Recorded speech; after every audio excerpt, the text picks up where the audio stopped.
한국 정치를 풀어내는 토론 사이다. 한국 정치를 풀어내는 토론 사이다. YTN FM 출발 새 아침. 여의도 중계석.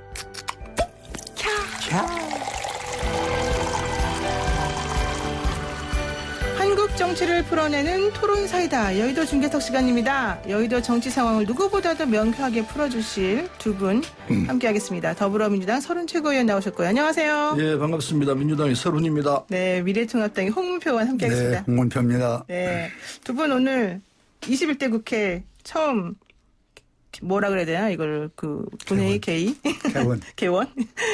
오늘 이따가 가실 거죠, 홍문표 의원님 가시기는? 전 국회는 갑니다. 네, 국회는 가는데 본회의장은 안 가신다. 본회의장은 좀 그렇습니다. 네.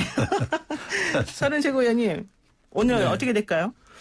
오늘 개원하도록 돼 있으니까요. 법에 명시돼 있거든요. 네. 오늘 딱 개원해야 되는데 유감스럽게 현재 시간으로서는 야당이 불참하겠다고 그러니까 어떻게 될지 모르겠습니다. 지켜봐야 되겠습니다만 개원은 합니다. 아, 네. 하늘이 두 쪽 나도 뭐 하신다고 어제. 뭐 하늘이 두 쪽 날리야 있겠습니까?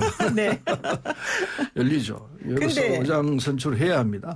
그러니까 의장단은 선출한다고 하더라도 결국 야당 몫의 부의장 한 분은 선출 못하는 거잖아요. 오늘 안 아마 오시면. 그럴 수 있을 거라 생각하는데 네. 그런 일이 없었으면 좋겠습니다. 홍문표 의원이 어떠세요? 지금 9시에 저희가 긴급 의총을 하거든요. 네네. 그래서 어제 저녁에 아마 비공개로 만났는데 네. 거기서 나온 뭐 조그만 어떤 소득이 좀 있는 것 같은데 그런 것들을 우리 의총에서 추진할 것이냐. 네. 그 문제 때문에 긴급 의총을 여는 걸로 방금 연락을 받았습니다마는 무슨 양보를 좀 얻어내셨을까요? 뭐 힌트만, 아무래도 뭐 상임위원장 부분일 텐데 네. 그것이 어디까지인지는 지금 모르는데 일단 의총에서 본회의 열리기 1시간 전에 네. 긴급 의총을 열게 되면은 좀 거기에 저희는 마음속으로 잘 됐으면은 기대감을 가지고 있습니다. 그렇군요. 저는 몰랐는데 참 반가운 소식이 될 것 같으네요. 네. 제발 좀 그렇게 되기를 바라고 결국은 여야는 타협입니다. 그리고 원칙대로 법대로 법을 지켜가면서 타협을 해야 되는데 그런 결과가 됐으면 정말 좋겠습니다. 네. 노영의 출발새 아침 단독 보도입니다, 여러분. 잘 기억하시고요. 여야가 상임위원장 배분 관련해서 뭔가 조금 진전이 있는 것으로 지금 생각이 들고 그래서 9시에 미래통합당의 긴급 의총에서 이게 제대로 이제 받아들여지게 되면 10시에 본회의장에 미래통합당 의원들 들어가시는 것으로 그래서 정말 사상 최초라고 해야 되나요? 어쨌든 이 정해진 날짜에 제대로 개원하는 것을 한번 기대를 해보겠습니다. 제 생각에는 법사위원장직 관련된 좀 논의의 진전이 있었던 게 아닐까 개인적인 생각입니다만은 그렇지 않습니까, 홍문표 의원님? 그런데 이 법사위원장은 뭐 누누이 얘기했습니다마는 지금 177석. 네. 참 마음만 먹으면 뭐든지 할 수 있는 가능성이 보이는데 이 법사위원장은 모든 법안을 마지막 심의하는 과정에 네. 지금 야당이나 여당이 국회는 정부를 견제하는 거 아닙니까? 네. 그다음에 야당은 또 정부도 견제해야 되고 또 여당도 견제해야 될 마지막 수단인데 이 법사위원장을 가져가는 것은 사실 국회를 여당 단독으로 하는 것과 마찬가지입니다. 그래서 꼭 법사위원장만큼은 야당에 배려를 하고 그리고 또 딴 부분을 또 넘어간다면 모르겠는데 이것마저 여당이 독선적으로 가져간다면은 전 국회는 파행될 수밖에 없지 않냐 그런 생각을 갖습니다. 네, 뭐 잘 아시는 대로 미국 외에는 이 다수당이 상임위원장을 다 독식하도록 돼 있습니다. 한 성만 많아도. 예. 우리도 12대까지 그랬습니다. 13대의 여소야대가 되면서 이런 이 결과가 나왔는데 근데 법사위원장을 여당이 가져간다 해서 뭐 견제가 안 될 것이다. 이 견해는 좀 지나친 판단일 거라 생각하고요. 우린 책임 정치를 해야 됩니다. 그리고 180석, 177석을 만들어준 국민의 그 뜻을 제대로 헤아린다면은 책임 정치를 제대로 해라 이런 뜻이고 그걸 제대로 하려면 법사위원장을 우리가 맡아야 한다고 생각하는 것이 지난 20대에서 너무도 많은 잘못이 있었습니다. 야당이 법사위원장을 차지하면서 전형적인 발목 잡기가 됐고 또 이 법사위가 상원 같은 이런 구실을 했습니다. 법사위원장이 야당이 차지함으로 해가지고 그래서 그런 저런 배점들을 이제는 극복하자는 취지에서 그런 어떤 일이 있어도 법사위를 우리 당이 집권당이 해야 한다 이 입장을 가지고 있고 그건 야당이 좀 이해를 했으면 좋겠습니다. 우리가 집권당이기 때문에 180석을 차지하는 170석을 차지하는 집권당이기 때문에 최근 정치를 할 수 있도록 해야 되고요. 주호영 원내대표가 2006년인가 그때는요. 전석을 다 야당이 자기당이 가져가야 한다 이렇게 주장을 했었습니다. 2008년도죠. 네, 예. 그랬던 적도 있고 하기 때문에 이 점에서는 적절하게 타협을 해서 해결을 하도록 하는 것이 국민의 바람일 거라고 봅니다. 그러니까 뭐 체계 자구 심사 기능을 조금 축소, 그다음에 법안 처리 관련해서 뭐 우리가 막 늘어지게 할 수 있었던 그거를 조금 줄이는 방향으로 하게 되면은 원래 민주당에서 주장하는 내용이 좀 받아들여지는 거니까 괜찮지 않을까요? 뭐 어떤 형식이 됐든지 야당 이 원내 대표들끼리도 논의가 있었던 것 같고 더군다나 두 당 대표가 이해찬 대표와 김종인 대표가 만났던 결과도 있고 하기 때문에 좋은 결과가 나왔으면 좋겠습니다. 네. 그런데 난 이게 개인적으로 안타까운 것은 대통령께서 5월 28일이죠. 네. 양당 원내대표를 초청해서 오찬을 하면서 요번만은 협치를 하자는 걸 강조를 하셨거든요. 네, 그랬죠. 그런데 지금 김태년 원내대표 하는 거 보면 뭐 하늘이 두 쪽이나도 뭐 연다.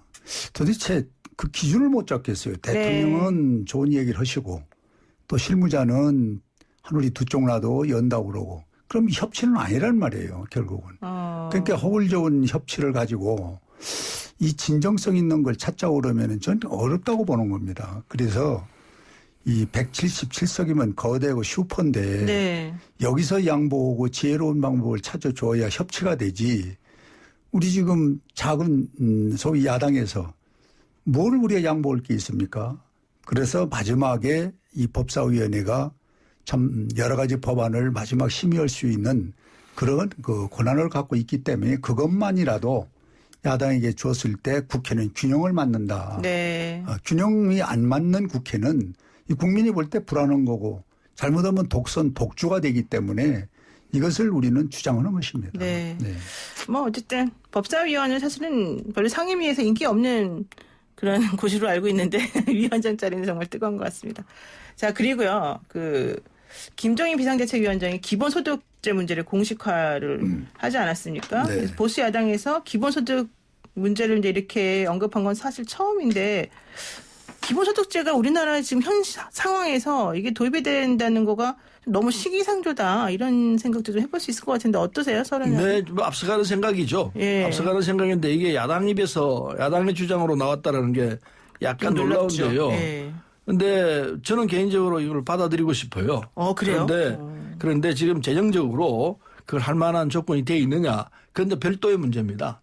그래서 이 상황에서 이걸 가지고 논쟁을 하자면은 소모적인 논쟁이 될 가능성이 있고 일단 던져놓은 화두이긴 합니다만은 이걸 정책으로 만들어내기까지는 한참 시간이 걸릴 거라 생각해서 좀 두고 보자면서 얘기를 받고 싶어요.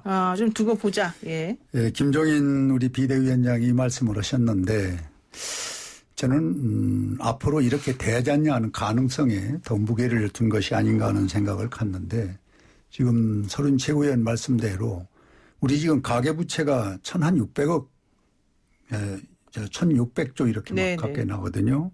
그 다음에 또 뭐 국가부채도 840조 되고 이번 추경이 1차, 2차, 3차 하면은 한 60조 가까이 이렇게 되고 있고 이런 엄청난 국가적인 지금 부채랄까 재정 상황이 좋지 못한데 여기다가 또 지금 이런 기본 소득세를 여기다가 한다는 것은 현재는 난 안 맞는다고 보고요. 네. 김종인 위원장은 앞으로 이렇게 돼야지 않냐는 거기에 무게를 두었다. 이렇게 저는 좀 해석을 하고 싶습니다. 저는 한 가지 궁금한 게 사실 뭐 김종인 위원장이 그리는 그 큰 그림의 방향은 참 저는 좋다고 생각하긴 하지만 그게 너무 급진적이다. 너무 앞서간다. 이런 얘기가 사실 좀 나올 수밖에 없고 그러다 보면 보수당이라고 하는 그 정체성마저 흔들리게 되면 내부적으로도 상당히 반발이 있지 않습니까? 미래통합당 내에서.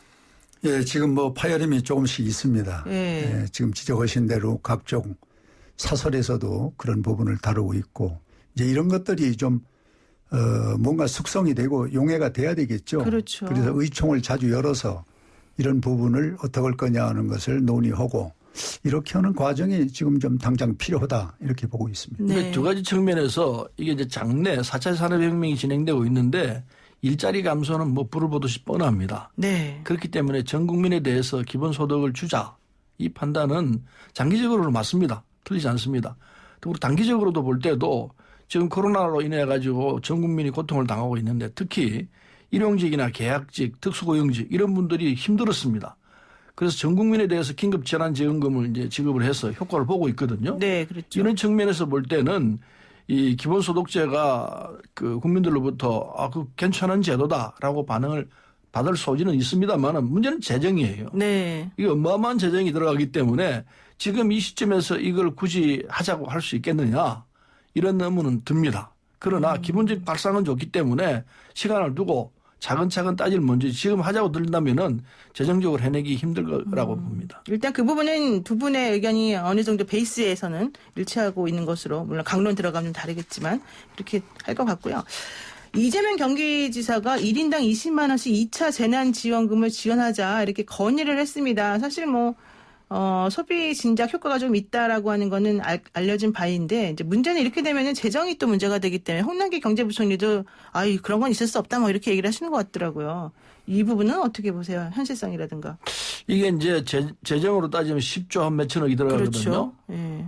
1인당 20만 원씩이네요. 그러면 추경도 하고 3차 추경도 하고 이것도 한다는 거 보면 좀 그렇죠. 3차 네. 지금 추경에 35조 3천억인가 들어간다고 네. 하는데 야당이 지금 3차 추경을 빨리 해야 되는데 어떻게 할지 모르겠습니다. 오늘 타입이 된다면 참 좋겠는데 어쨌든 35조 3천억의 3차 추경이 있는데 네. 여기 다시 또 10조 몇천억 들어가는 이 이제 2차 재난지원금이 나가게 된다면은 어쩌면 필요할 거로 생각합니다. 왜냐하면 코로나가 어디까지 계속될지 그걸 우리가 가늠할 수가 없기 때문에 네. 지금 시점에서는 그렇긴 하지만은 7월 달쯤 되면은 경기가 또 떨어지고 도저히 국민들이 아우성을 치면은 이 2차 재난지원금이 안 나가지 말라는 보다 힘듭니다. 그래서 이게 논의는 한 7월쯤 해도 괜찮지 않겠나 이런 생각을 해봅니다. 지금부터 군불대는 거 아니에요? 이렇게 얘기하면. 뭐 그럴 수도 있죠. 근데 우리는 결국은 이제 코로나를 어떻게 제압하느냐 이건데요. 제대로 안 되면은 또 나갈 수밖에 없지 않겠나 생각을 합니다. 우선 살아야 되니까요. 그렇군요. 어려운 분들 살려야 되니까 살리는 방법으로서는 재난지원금이 좋은 방법이죠. 네. 어떻게 보세요? 저는 이재명 우리 지사의 말씀은 이건 참 어떻게 보면 너무 허무맹랑한 얘기라고 봅니다. 허무맹랑해요? 네. 왜 그러냐면 방금도 얘기했습니다만 우리 국가 부채나 또 우리 가계 부채 참 수치를 예여기가 부끄러울 정도로 지금 엄청난 지금 우리가 부채를 안고 있고 1차, 2차, 3차 추경을 또 눈앞에 두고 있는데 네. 여기다가 1인당 20만 원씩을 또 주자. 이제 선거도 끝났고 이렇게 하면 안 됩니다. 이거는. 그럼 그전에 선거용이었어요? 예. 이거는요 정도를 벗어났어요. 이런 식으로 국가의 재정을 논단한다면은 이게 대한민국의 희망이 뭐가 있겠습니까? 빚이 우리가 생산하는 것보다 훨씬 더 몇 배가 많은 이 상황에서 또 거기다가 국민 1인당 20만 원 주자. 네. 저는 어느 상황으로 봐도 이건 상상 못하는 얘기를 이분이 꺼냈는데 이거야말로 포퓰리즘이고 다시는 이런 얘기를 난 해서는 안 된다고 봅니다. 네. 지도자면은 나보다는 국가 사회를 먼저 생각하는 이런 방향에서 좀 뭔가 정책이 펴줘야지 개인에게 20만 원 준다면 싫은 사람이 어디 있겠습니까? 이걸 정책이라고 내놓으면 안 되죠. 네. 그런데 그 말씀은 기본적으로는 맞습니다. 그러나 지금 상황이 코로나19라는 아주 비상한 상황에 처해 있기 때문에 전 세계 국민들이 세계인들이 지금 고통을 당하고 있습니다. 그 고통의 정도는 보통이 아니거든요. 특히 어려운 분들 이런 분들은 바로 죽기 직전 상황까지 들어와 있습니다. 병마로도 그렇기도 하지만은 네. 경제적인 조건으로서도 못 견딜 정도로 어려움을 당하고 있기 때문에 이렇게 보고만 있을 수 없기 때문에 이런 조치가 필요한 거 아닌가 생각합니다. 말씀대로 이게 평상시 같은 말이 안 되는 이야기입니다. 그러나 지금은 비상한 상황이기 때문에 국민을 살려놓고 보자는 입장에서 나온 거라서 그렇게 그냥 포퓰리즘이라고만 할 부분은 아닐 것 같고 그러니까 일단 7월 달쯤 가서 상황을 좀 더 보고 그리고 정말 이 어려운 국민들이 저렇게 늘어나게 되면은 그에 대한 긴급 처방으로서 해볼 수 있는 방법 아닌가 하는 생각을 합니다. 그렇습니다. 20만 원이 없어서 생명의 위협을 받는다. 20만 원 때문에 살 수 있다. 이런 통계라도 가지고 얘기를 해야 되는데 네. 국민 1인당 20만 원 이거는 있을 수 없는 지금 발언의 정책을 내놓은 거예요. 아니 그래서 이번에 긴급 재난지원금을 보내가지고 국민들이 다 받았지 않습니까? 아니 그러니까 그거하고 그래서 경기가 살아나고 그리고 어려운 부분들이 한숨을 돌린 이 구체적인 현장이 있는 상황이기 때문에 그러니까 그것도 그걸 그렇게 답답하게 매도할 집에 부분은 있던 아닙니다. 분들이 이웃에 가서 점심 저녁 먹고 친구 간에 만나는 공간을 유익하게 한 것뿐이지 무슨 경제를 살리는데 그 많은 투자한 것이 살아났다고 봅니까? 아, 그렇지 않습니다. 거기다가 20만 원은 이거는 진짜 거기에도 해당되지 않는 돈이에요. 네, 여기서 잠시 광고 듣고 오겠습니다.